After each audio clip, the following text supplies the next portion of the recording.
তো বন্ধুরা, এই ঠান্ডার মধ্যে রান্না বাড়ি করতে মন চাচ্ছে না। আজকে রেসিপি তো দূরে থাক, নিচে চারটা ভাতও খেতে মন চাচ্ছে না। তাই দেখো চুলা চালিয়ে আমি দেখাবো আজকে দুইটা ভর্তা রেসিপি। এক হচ্ছে এই শীতকালে ঠান্ডা ঠান্ডা মৌসুমে এই বেগুন ভর্তা, একদম কাঁচা লঙ্কা দিয়ে ধনে পাতা দিয়ে একদম সুন্দর করে রসুন রসুন পুড়িয়ে বানাবো। আর এই দেখো এখানে নিয়ে নিচ্ছি কাঁচা লঙ্কা, শুকনো লঙ্কা। এটা হবে আলু ভর্তা। আলু পুড়িয়ে কিভাবে ভর্তা করে সেটাও তোমাদেরকে আজকে দেখাবো। তো এখানে একদম নতুন আলু বাজারে উঠে গেছে, মাটি চাটি লাগানোই আছে। এই আলুটাকে পুড়িয়ে নিব হালকা হিটে। আর হচ্ছে বেগুনটা বর্তমান পুড়িয়ে নিই। আর বেগুন পোড়ানোর জন্য তেলও নিয়ে আসছি, একটুখানি তেল ব্যবহার করব। মানে একটু হাতে তেল লাগিয়ে বেগুনটার মধ্যে সুন্দর করে লাগিয়ে দিলে বেগুনের খোসাটা ছাড়াতেও ভালো হয় আর খুব সুন্দর হয়। তাই সামান্য একটু তেল লাগিয়ে নিচ্ছি। আর আমাদের এখানে স্টাইলটা দেখো তো, উপর দিয়ে ধুমাগুলো মানে বাইরে বেরিয়ে যাচ্ছে, ধুমাটা ঘরে আটকিচ্ছে না। কি সুন্দরভাবে একটা চিমনির মতো দেওয়া আছে এখানে স্টাইলে, মানে অরুণাচল স্টাইলে। তারপরে এই চুলোটা জ্বালিয়ে দিচ্ছি। এখন দেখো কি সুন্দর আগুনটা জ্বলছে এখানে। আর এটা হচ্ছে মাছ বরাবর ঘরের মধ্যে, একদম ঘরটাও পুরো হিট হয়ে যাবে হিটারের মতো। আর শরীরের বিষ ব্যথাও কিন্তু অনেকটা কমে এই ঠান্ডা সিজনে। অল্প আগুন তাপালে এই ছোটকালের কথাগুলো মনে পড়ে যাচ্ছে। আমরা সকাল সকাল উঠে এরকম আগুন তাপাতাম আর জলপই বড়ই সেইগুলো পুড়িয়ে পুড়িয়ে খেতাম। আর এখন পুরাচ্ছি বেগুন, একটা নেট দিয়ে দিচ্ছি, এটার মধ্যে ইজিলি হয়ে যাবে আমার। তো এখানে বেগুনটা বসিয়ে দিচ্ছি, বেগুনটাকে পুড়িয়ে নিব। আলুটা একদম হালকা হিটে পুরাবো, যখন মানে আগুনটা কয়লা হয়ে যাবে সেই কয়লা ঢুকিয়ে রাখবো। দেখতে থাকো তোমরা, ইন্টারেস্টিং। সবসময় তো আমরা মাছ মাংস রেসিপি খেয়ে থাকি, তবে কিন্তু এরকম ভর্তা মাঝে মধ্যে কিন্তু দারুণ জমে যায়। দুপুরবেলা আজকে মাছ মাংস রান্না হয়নি বলে রাত্রে ভাত খেতে ইচ্ছা হয়নি কারো, তো গরম গরম চারটা ভাত করবো আর ভর্তা দিয়ে খাবো। চলো। তো বন্ধুরা, বেগুন কিন্তু পুরানো হয়ে গেছে, অলরেডি বেগুন পুরানো হয়ে গেছে। এখন বাদ বাকি আলুগুলো পুড়িয়ে নিতে হবে। রসুন একটা দিব। আলুগুলোকে কয়লা আগুনে দিতে লাগবে, কিন্তু আগে এখানে রেখে দিই অল্প হালকা হিটে, কারণ এত বেশি সামনে দিলে কিন্তু পুরো জ্বলে যাবে, ভিতরটা সিদ্ধ হবে না। আর এটা কয়লাতে পরে দিব, এখানে আদা হয়ে নে। আর কয়লাটা ভালো করে হয় নেই এখন অব্দি। একটা প্লেট নিয়ে আসতে পারবো। তো বন্ধুরা দেখো, এদিকে কয়লা এক সাইডে, এদিকে কিন্তু আগুনটা নেই। তো এখানে আমি আলুগুলো এখন দিব।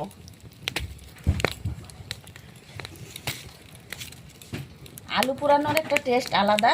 তাছাড়া একদম লোকাল আলুটা এখনও বার হয় নাই, সেই ছোট ছোট যে হয় লোকাল আলুটা, সেই আলুটা কিন্তু বেশ ভালো হয়, একটু লাল লাল হয় ছোট ছোট।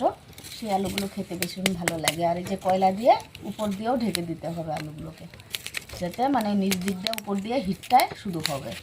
এখানে আর এক্সট্রা আগুন উপরে দেওয়া যাবে না, শুধু কয়লা। তো বেগুন তো পুরানো হয়ে গেছে, বেগুনের চামড়াটা ছুলে নেব। আর কত সুন্দর করে সিদ্ধ হয়েছে, আর তেল দেওয়ার কারণে কিন্তু ভিতরটা কালো হয়নি। দেখছো, একটা লাল লাল সুন্দর একটা কালার এসেছে। অবশ্যই একটু তেল মেখে কিন্তু বেগুনগুলো পুরালে আর খোসাগুলো খুব সুন্দর করে ছেড়ে যায়। দেখো খোসার মধ্যে কিন্তু বেগুন আর লেগে নেই, আলাদা হয়ে গেছে। আর বাটিতে জল নিয়ে নিচ্ছি, হাতটা একটু চুবড়িয়ে চুবড়িয়ে পরিষ্কার করে নেব। এটা ধুয়ে নিলে কিন্তু ফ্লেভারটা চলে যাবে, তার জন্য আর ধোয়াধুয়ি করবো না। বেগুন ছুলে নিয়েছি, আর একটু হাত দিয়ে শুকিয়ে দিচ্ছি কালো কালো অংশগুলো। আর বেগুন হচ্ছে গিয়ে আজকে ছিল না ঘরে, তার জন্য একদম ছোট ছোটই। আর আমরা দুইজনেই খাবো, বাচ্চারা তো বেগুনটা পছন্দ করে না। ওটার থেকে ছেড়িয়ে নিলাম। ভিতরে পোকা আছে কি নাই দেখি, নসিব ভালো হলে কিন্তু পোকা হয় না, না হলে কিন্তু পোকা হয়ে যায় ভিতরে। বেগুনটা ভালো আছে, একদম পোকা নেই, একটু ঠান্ডা হয়ে নেই। তো বন্ধুরা, লঙ্কাগুলো কিন্তু পুড়ে নিব, একদম কাঁচা লঙ্কা, পাকা শুকনো লঙ্কা। তো এখানে উপরে দিয়ে দিচ্ছি। আর বেগুন তোমার আলুগুলো নিচেই আছে এখনও, আলুগুলো হতে একটু টাইম লাগবে। লঙ্কাগুলো পুড়ে নেব, সব কিছু পুড়ে নিলে কিন্তু ভালো লাগে খেতে। আর এই রসুনটাও এক সাইডে দিয়ে দিচ্ছি, এটাও হয়ে যাবে। আর দেখো কতটা সুন্দর কয়লা খড়ির আগুনগুলো খুব সুন্দরভাবে হয়ে যাচ্ছে, লঙ্কা দেওয়ার সঙ্গে সঙ্গে হয়ে যাচ্ছে, দেখছো।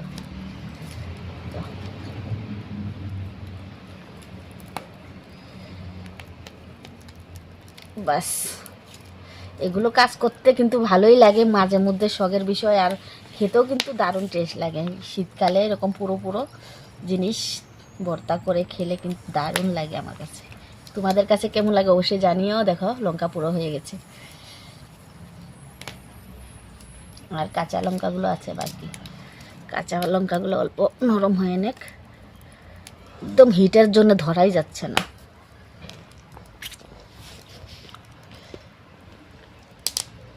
কত সুন্দর পুড়ে যাচ্ছে না। আর এদিকে দেখো রসুন এক সাইড হয়ে গেছে, একটু দূরে রেখে দিই, তাহলে হিটে ভালো করে হবে, নাহলে একদম জ্বলে মলে একটা হয়ে যাবে। দেখো লঙ্কা লুকিয়ে যাচ্ছে, গুনে গুনে দিয়েছি, না হলে কিন্তু পরে পুরো ধাস হয়ে যাবে। এই দেখো কত সুন্দর পুড়েছে না।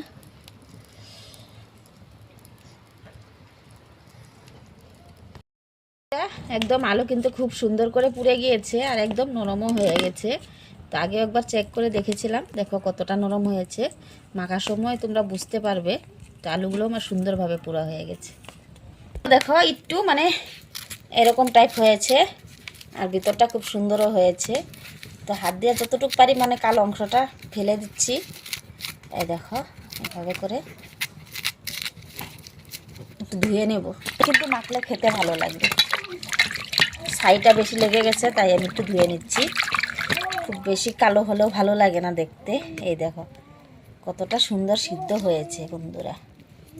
এগুলোকে এমনি মাখবো, এগুলোকে আর ছুলবো না। বেশি ছুলাছুলি করলে কিন্তু ফ্লেভারই চলে যাবে।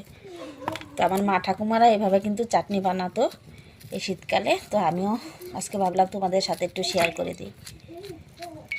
তো বন্ধুরা সবার প্রথমে আলুটাকেই মাখবো। আলুটাকে সুন্দর করে মেখে নিতে হবে।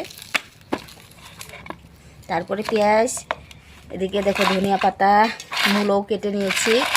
তারপরে বেগুন পুরা তো আছে। আলুটা আলাদা মাখবো আর বেগুনটা আলাদা মাখবো। এগুলোকে একটু এরকম জলা জলা অংশগুলো দেখতে খারাপ হলেও কিন্তু খেতে ভালো লাগে। আর ফ্লেভারটা দেখবা, অবশ্যই একবার ট্রাই করে দেখতে পারো তোমরা, যে এই ভর্তার স্বাদটা অন্য ভর্তার থেকে অনেক আলাদা। আর ভাতে তো সিদ্ধ দিয়ে আমরা ভর্তা খেয়ে থাকি, তবে এইভাবে একবার করে খেয়ে দেখো।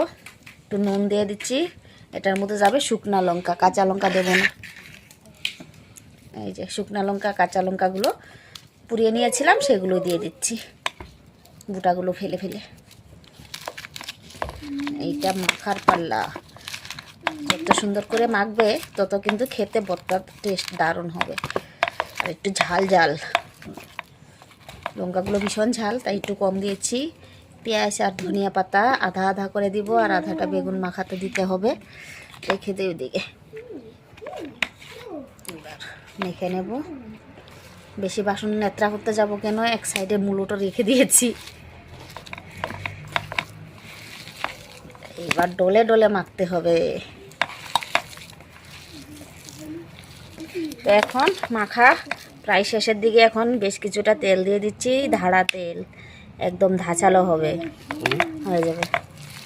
এবার আবার মাখার পাল্লা, শুধু মাখতে থাকতে হবে। ভর্তাটা কত স্মুথ আর কতটা সুন্দর হয়েছে বন্ধুরা, দেখছো? আর এটা ফ্লেভারটা জাস্ট অসাধারণ বললাম, অবশ্যই ট্রাই করে দেখতে পারো তোমরা।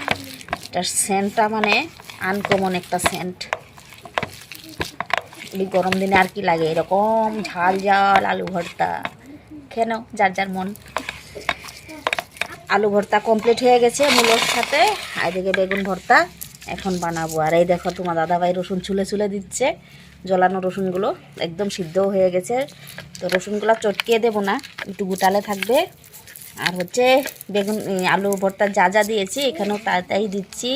কাঁচা পেঁয়াজ, ধনিয়া পাতা, শুকনো লঙ্কা, কাঁচা লঙ্কা দিয়ে বেগুন ভর্তাটাকেও মাখবো এবার। বিশেষ করে বেগুন ভর্তাটা আমার বহুত ভালো লাগে। আমার ঘরে বাচ্চারা ভালোবাসে না বেশি, তবে তোমার দাদাভাই আর আমি খাবো দুজনে। কাঁচা লঙ্কাও টাটকা, একদম গাছের লঙ্কা, পুরো একদম ফ্লেভার, ঝাল ঝাল ফ্লেভার।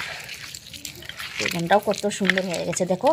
আমরা তো গ্যাসে জ্বলিয়ে খাই, অতটা কিন্তু টেস্ট লাগে না, যেটা মানে আগুনে জ্বলানোর টেস্টটা পাওয়া যায় আর কি, সেই টেস্ট আর পাওয়া যায় না। তো আশা করছি আজকের ভর্তাগুলো তোমাদের ভালো লাগছে বন্ধুরা। এভাবে করে করে খেয়েও এই ঠান্ডা দিনে জাস্ট অসাধারণ। মাছ মাংস দূরে রেখে দিবে, শুধু ভর্তা দিয়েই খেয়ে নেবে। আগুন তাপানো হয়ে গেল, আমার ভর্তাও রেডি হয়ে গেল। তেলটা দিতে দিকে